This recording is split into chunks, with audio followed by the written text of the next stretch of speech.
Thank you for the introduction.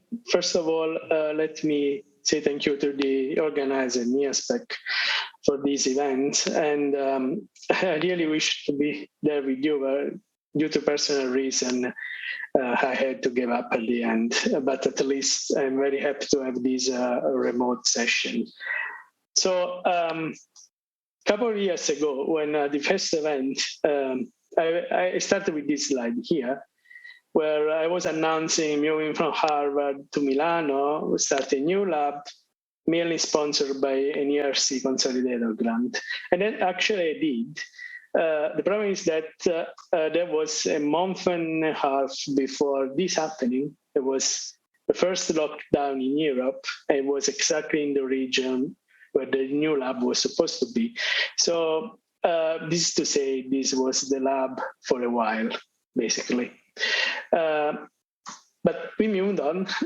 This is the group at the moment with the nice collaborator, thanks God.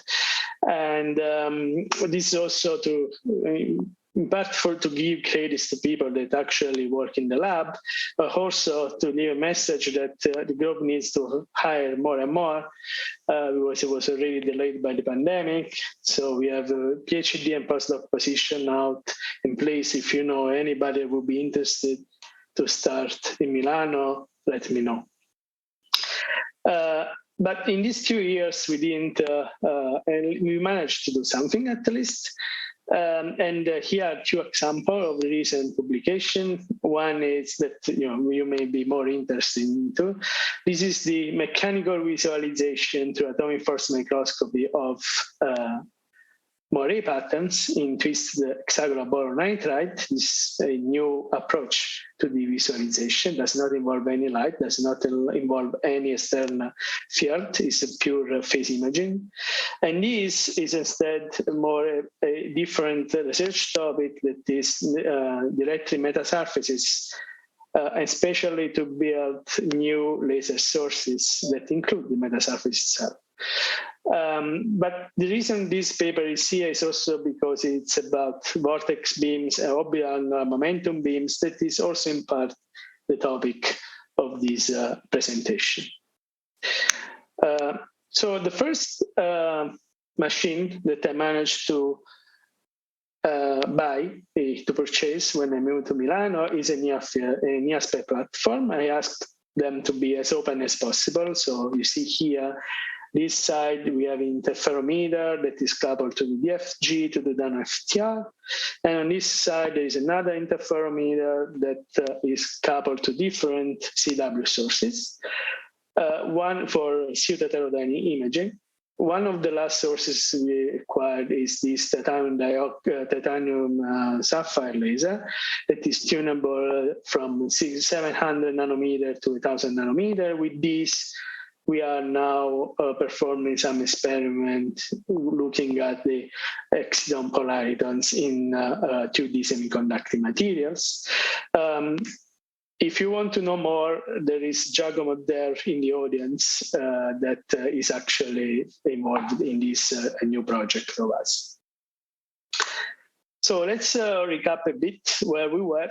A couple of years ago, we were publishing these papers about phonon polaritons, imaging of phonon polaritons in hexagonal boron nitride.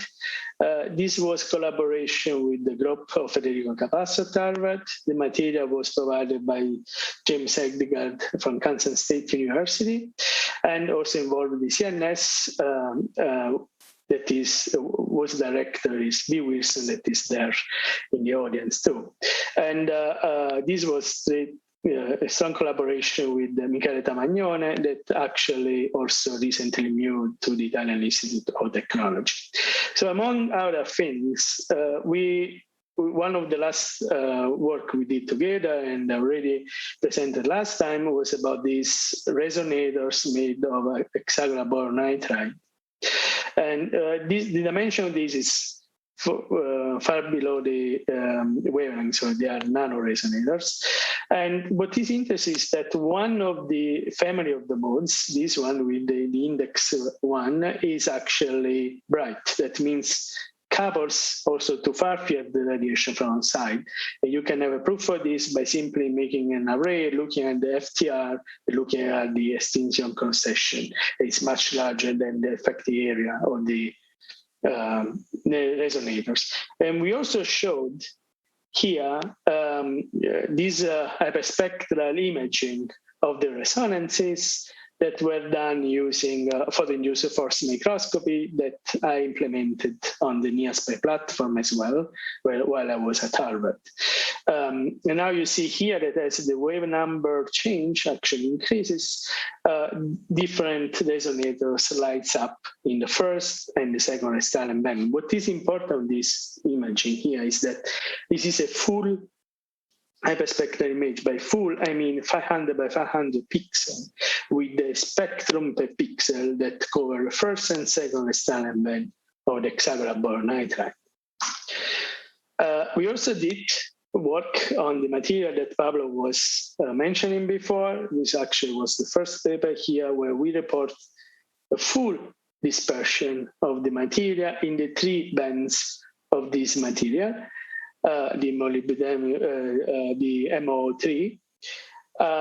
And in order to do this, unless you have very broad wave source, we again combined the potential of pseudo-heterodyne imaging with CW, QCL in this region here, with photo-induced force microscopy at wavelengths where you don't have CW, QCL lasers, but you have pulse QCL laser that for PFM are fine. And we also did some resonators actually made of this material that are described in this archive paper. Now I want to tell you more about the resonators of HBN that they have a quite high quality factor. And 2 things that last time I didn't report is this. One is, for instance, that when you actually, if you acquire a spectrum by means of nano-FTR per point and you move across the resonator, you can make such an image where you have the wave numbers here and the position on the tip across the resonator. And you see that if the resonator is designed for a certain frequency that is actually here, this shows broadened. And this is all tip perturbation. Actually, the higher value of the field you have outside of the resonator or the edge. But you can get rid of this actually by being more gentle. It means actually try to stay farther from the resonator, or by encapsulating, as shown here, and the situation changed completely. Now the resonator is along all the central part of the resonator and very narrow. Another thing that is interesting in terms of equipment is that when you have a nano-FTR, if you can adjust the position of the reference mirror in the interferometer enough to be, to have a quite extended observation region like this, you actually, in the case of the resonator, you can actually see the ring down of the resonator. This is cool because this is the same of looking at the ring down of a bell when you hit it. So you hit here and you see the ring down and the depletion of the energy from the resonator in the interferon. And from here, you can even try to estimate a quality factor for the resonator.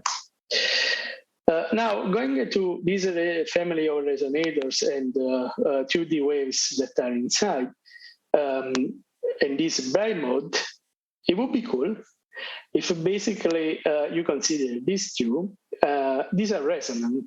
I mean, these are degenerate, so they excite a safe frequency unless your resonator is elliptical. And then it would be cool to have the way to induce both, but with a phase delay between them, like, 1 and I, basically, this combination, so power 2 phase shift.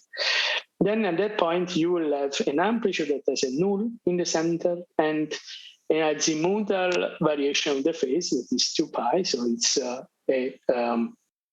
like a topological charge of 1 in the wave, right?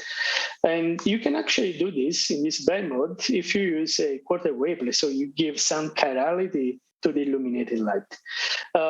This picture is misleading because the quarter wavelet, so the chirality of the light is only in the illumination part. I'm sorry, Antonio, please try to conclude in 2 minutes, if possible. Yeah, sure. Yeah, I'm done. But it's not affecting the collection. Actually, the light you collect is a linearly polarized light scattered from the tip that is going to interfere with the reference light into the detector.